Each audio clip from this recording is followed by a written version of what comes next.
All right, hi, my name's Allie, and this is my module reflection 4. So let's just get right into it. So today we're going through the 8 features of emotions and 3 problems that cognitive scientists tend to struggle with. So to start out with, I like this diagram and Inside Out and the newer one that just came out. I feel like did a really good job with just emphasizing the difference between emotions and just how they affect our daily lives. So, yeah, let's get into it. All right. So, Bennett Helms is the one who we were focusing on with the readings, just talking about how complex emotions are. So, this diagram over here just kind of does it really well with how we tend to see emotions and just how we're feeling.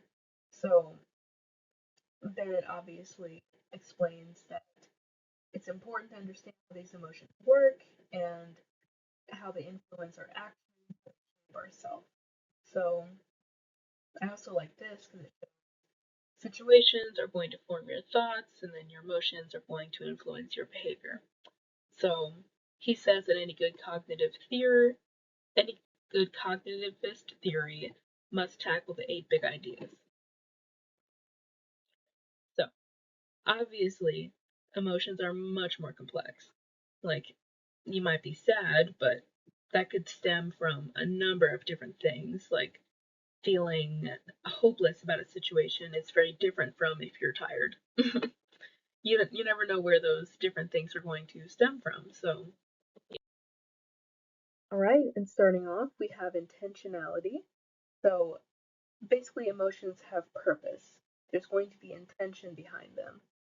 So, if you hear a barking dog, you're going to have that emotion of fear because you have an environmental pressure and you're going to perceive the value of it, and that will influence how you behave.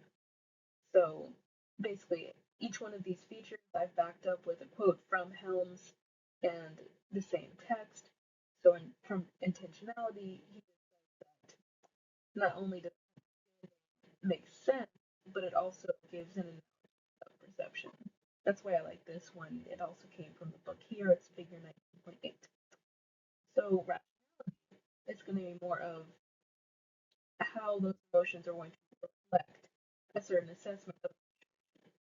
So you're going to evaluate it and you're going to see, oh, is that rational? So the example was feeling pride after doing well on the exam. Obviously, that is going to be rational, so it can be positive or negative. It's just circumstance. So the emotion here is pride, and that came from a reflection of doing good on the exam. Moving on, we have differentiation. So basically, understanding that there's a difference between those emotions. So Helms talks about emotion types. So obviously, there's going to be that kind of connection between them, between their intentionality and their phenomenology. So emotions are going to be unique and distinctive. So obviously, hope, anger, fear are very different. This guy, very different from this guy, obviously. All right, moving right along to phenomenology. So basically, our emotions are going to reflect our feelings from those different situations. So knowing the similarities and differences are going to be really helpful. So this certain picture kind of helped me to understand this better because you can say you're feeling bad, but that can stem from different things. So being stressed out is going to be different from feeling sleepy, obviously. So my example here was a fear of tests can be different from a fear of clowns per se. So moving on, motivation is pretty self-explanatory. It's emotions can drive us to act or behave in different ways. So you feeling angry because you got treated unfairly, that's going to prompt or motivate you to speak up for yourself.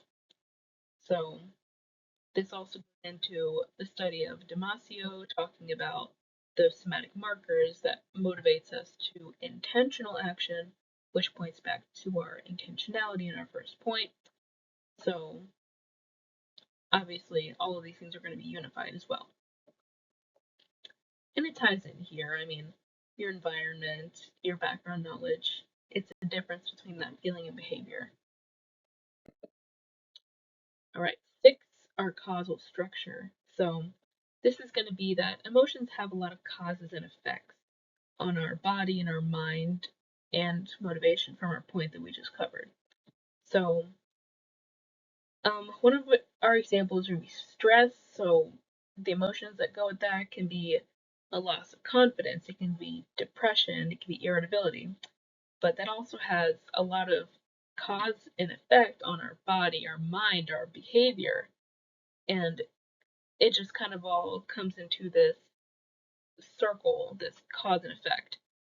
So, of these elements in the world, as Helms says it. Emotionality is going to be that emotions are a mental experience and it's very different from thoughts and desires. So I have this chart over here that I found that kind of helps paint it out in 2 different colors. So thoughts are more of ideas, perceptions, opinions about the world, whereas feelings are going to be more emotional. They're sensations, they're reactions to those worldly things. So basically, there's going to be a distinctive type of mental state, and that is going to be more of the emotionality side of it. All right, and our last one is going to be importance. So basically, emotions are connected in a way that helps us understand our lives. So obviously, we see our emotions as they're black and white, but that's not the case. They're very connected to each other, and we feel like a blend of them at all times. Like we are a big puzzle with very interlocking pieces that fit together in different ways. So sometimes they can be cognitively driven, sometimes they can be more empathetic. Sometimes they work together and that is more harmonious for ourselves. So basically, there's going to be a distinctive mode of access to value that can play a role in practical reasoning. So the example I had here was if you're feeling grief at the loss of a loved one, it can lead to your emotions being more unified because you're reflecting on things or thinking about that person's life. All right, and now diving into the problems of defining what emotions are, basically how cognitives have struggled.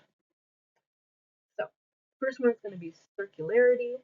I found this good kind of illustration here that there's going to be the effect and there's going to be the emotion. So, and if it's not independently intelligible, then it's just going to keep circulating in a logical loop where the explanation is going to rely on what it's trying to explain. And that's going to make it really hard for them to analyze emotions. The next one is going to be the problem of recalcitrance. So I found this one kind of interesting because it deals with a lot of irrationality. So this guy sees a spider and his mind tells him, oh, the spider is much bigger than it actually is, or the problem is much bigger than it is. So there's going to be knowledge or belief or judgment, but phobias are a standard case of this. So the challenge is that the irrationality in a way that avoids being too strong or too weak, and there needs to be a difference between rational and practical.